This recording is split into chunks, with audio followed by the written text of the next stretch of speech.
नमस्कार माझ्या लाडक्या बहिणींनो आणि मित्रांनो. आजचा हा व्हिडिओ लाडकी बहीण योजनेच्या प्रत्येक लाभार्थी महिलांसाठी खूपच महत्त्वाचा आहे. कारण सध्या संपूर्ण महाराष्ट्रात एकच प्रश्न विचारला जातोय. नोव्हेंबर-डिसेंबरचे पैसे कधी येणार? मकर संक्रांतीला खात्यात पैसे जमा होणार का? 3,000 रुपये मिळणार की थेट 4,500 रुपये? आणि सगळ्यात महत्त्वाचं, ई-के-वाय-सी नाही केली तर काय होणार?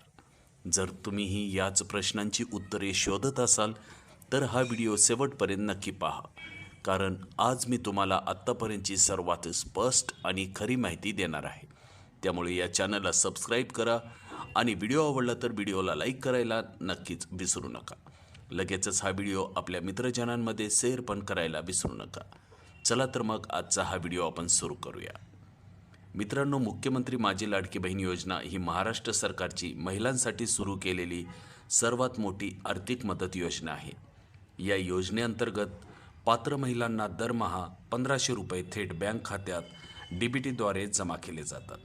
मात्र नोव्हेंबर आणि डिसेंबर महिना संपूनही अनेक महिलांच्या खात्यात अजून पैसे जमा झालेले नाहीत. यामुळे महिलांच्या मनात चिंता, संभ्रम, अफवा या सगळ्या गोष्टी पसरायला लागल्यात.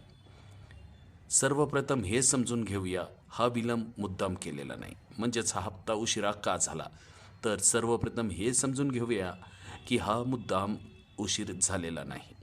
याची मुख्य कारणे आहेत स्थानिक स्वराज्य संस्थांच्या निवडणुका, आचारसंहिता लागू, प्रशासकीय प्रक्रिया, ई-के-वाय-सी पडताळणी या सगळ्या कारणांमुळे हप्त्याचे वितरण थोडे लांबले. आता सगळ्यात महत्त्वाचा मुद्दा, खात्यात नेमकी किती रक्कम येणार? सध्या 2 शक्यता चर्चेत आहेत. नंबर 1, जर फक्त नोव्हेंबर आणि डिसेंबर हे 2 हप्ते एकत्र दिले तर 1,500 + 1,500 3,000 रुपये तुमच्या खात्यात येतील. ही शक्यता जास्त मजबूत मानली जात आहे. नंबर 2, 4,500 रुपये. जर सरकारने नोव्हेंबर, डिसेंबर आणि जानेवारीचा हप्ता एकत्र किंवा आगाऊ दिला तर 1,500 + 1,500 + 1,500 बरोबर 4,500 रुपये. पण लक्षात ठेवा, याबाबत अजूनही कोणताही अधिकृत GR आलेला नाही. त्यामुळे 4,500 रुपये मिळण्याची ही शक्यता आहे, ही खात्री नाही. आता येतो सगळ्यात आनंदाची बातमी असलेला विषय, म्हणजेच 4,500 रुपये. 14 जानेवारी 2026ला मकर संक्रांत आहे.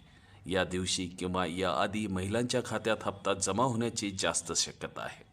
सरकारकडून मकर संक्रांतीच्या मुहूर्तावर वाण म्हणून ही रक्कम देण्याचं नियोजन असल्याचं समजलं जातं. तसेच मित्रांनो, आता खूपच महत्त्वाचा इशारा आहे. कृपया लक्ष देऊन ऐका. ई-के-वाय-सी केली नसेल तर तुम्हाला पैसे मिळणार नाहीत किंवा नाव यादीतून कायमचं काढलं जाऊ शकतं. ई-के-वाय-सी करण्याची अंतिम मुदत आता फक्त 5 दिवस शिल्लक आहे. जर वेळेत ई-के-वाय-सी नाही केली तर 3,000 रुपये किंवा 4,500 रुपये या मोठ्या रकमेपासून तुम्ही वंचित राहू शकता. कोणत्या महिलांना लाभ मिळणार नाही? तर लक्षात ठेवा, खालील परिस्थितीत लाभ कायमचा बंद होऊ शकतो.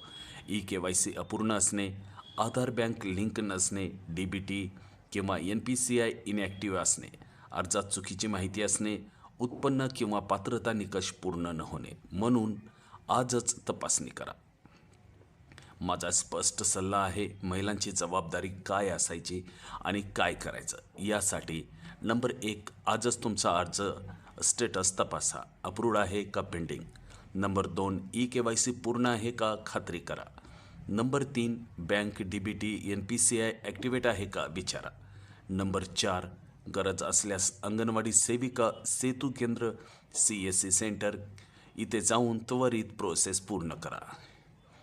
माझ्या लाडक्या बहिणींनो, हप्ता नक्की मिळणार आहे. विलंब तात्पुरता आहे. 3,000 रुपये जवळपास निश्चितच आहेत. 4,500 रुपये मिळण्याची शक्यता आहे. पण ई-के-वाय-सी केल्याशिवाय काहीच मिळणार नाही. म्हणून आज नाही तर आत्ताच तुमची ई-के-वाय-सीची प्रक्रिया पूर्ण करा.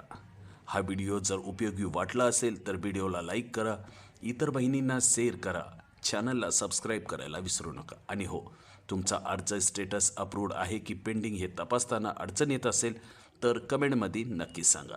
भेटूया पुढच्या व्हिडिओमध्ये. तोपर्यंत मी तुमचा निरोप घेतोय. धन्यवाद.